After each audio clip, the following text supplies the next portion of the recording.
Hoje, no programa, você acompanha o seminário Cidades Inteligentes, Cidade do Futuro, realizado em Florianópolis. Especialistas mundiais apresentaram conceitos, tecnologias e atitudes que podem transformar a relação das pessoas com as cidades onde elas moram.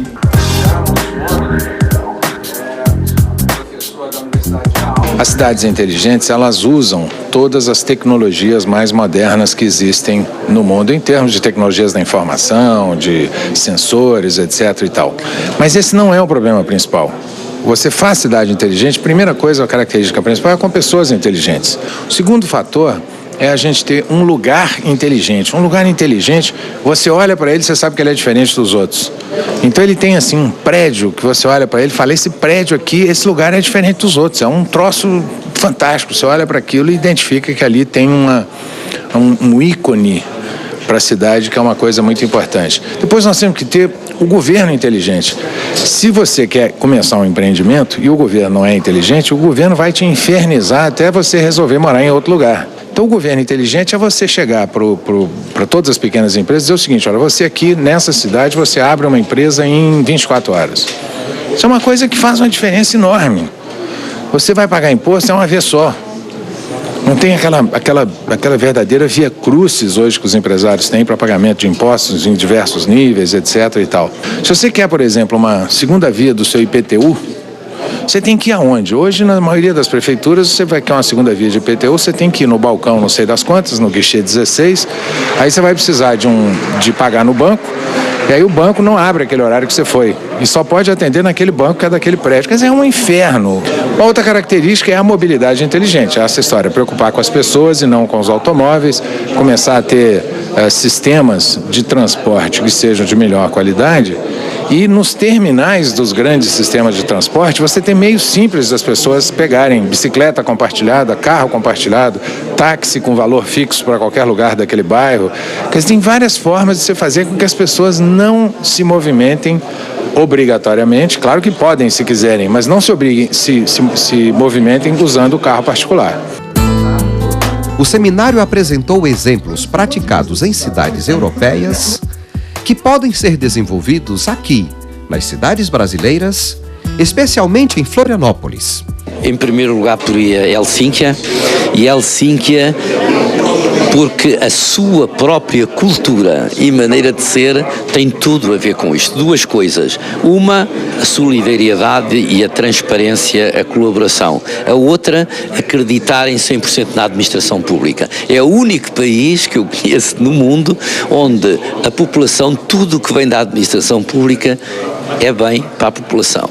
Foi o país onde, a Finlândia, onde nasceram os Living Labs, de que eu tive a sorte de estar envolvido desde o início. E, portanto, essa cultura de inovação que pôs a Finlândia no topo, também na cidade, nós até chamamos os Living Labs urbanos, este ambiente de inovação a nível de cidade. Um aspecto interessante, citado pelo professor Álvaro de Oliveira, foi a confiança que a população tem nas ações do governo.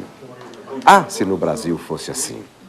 As pessoas estão muito céticas de uma maneira geral e esse ceticismo só se consegue ultrapassar através da demonstração de resultados. Não há outra maneira. E as pessoas hoje têm maneiras muito mais simples de exprimir o seu agrado ou desagrado. Eu lembro sempre, e já tenho citado em algumas das minhas palestras, o facto de que a primeira demonstração, a primeira em Lisboa, contra o programa da austeridade, reuniu 1 milhão de pessoas. E esse 1 milhão de pessoas juntou-se num dia através da net. Os sindicatos ficaram muito preocupados na altura, porque normalmente não conseguem esse nível de pessoa. No Brasil, e creio que também em Portugal, há duas coisas nefastas, que é a corrupção e o desperdício na gestão pública.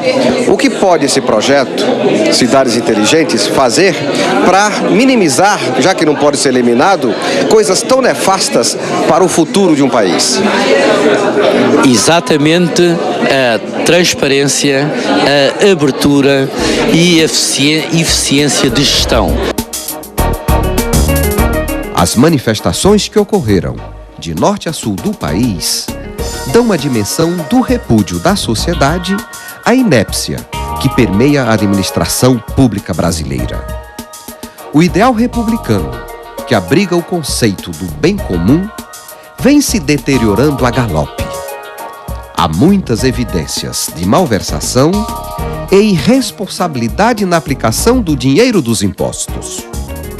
Corrupção e desperdício tornaram-se características da gestão pública nos 3 níveis de governo: municipal, estadual e federal. E nós, meramente contribuintes, pagamos a conta. Afinal, temos a maior carga tributária do planeta. Mesmo assim, a saúde é precária, a educação é precária, a segurança é precária, a infraestrutura é precária e o governo é precário. O dínamo da mudança aponta para o que a sociedade requer: transparência e eficiência na gestão pública. Só assim teremos cidades humanas e inteligentes, um país humano e inteligente e um povo orgulhoso de ser brasileiro. Agora vamos às informações de mercado.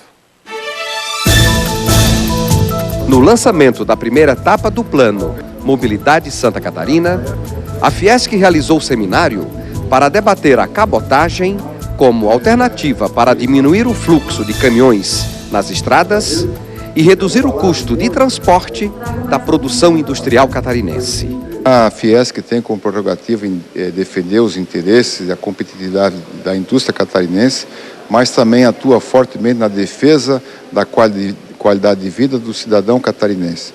Nesse sentido, a alternativa da cabotagem é uma alternativa bastante viável, porque nós temos uma costa bastante generosa em Santa Catarina, nós temos um sistema portuário que ele é invejável em termos de Brasil, e nós podemos, então, unindo essas duas competências que o Estado tem, melhorar, então, o fluxo de transporte de cargas, reduzindo, então, a dependência das rodovias catarinenses, que já estão bastante esgotadas na sua capacidade.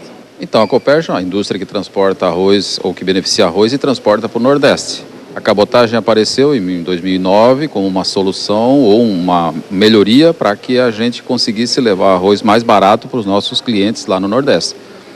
Também por uma necessidade, porque o Rio Grande do Sul já estava fazendo isso. É isso que hoje a gente está aqui para conversar um pouco com o pessoal da cabotagem sobre as vantagens e desvantagens desse modal. O modal navio, o modal marítimo, para nós é uma solução interessante que veio a nos ajudar e a resolver um grande problema, que é o frete, que caminhão na estrada, tranqueira, e o navio tem uma vasta pontos fortes, tem alguns fracos ainda, mas é que ainda o Brasil está muito novinho nesse modal. Vai melhorar com certeza, e a gente está aqui para tentar discutir isso e tentar melhorar cada vez mais essa nova realidade.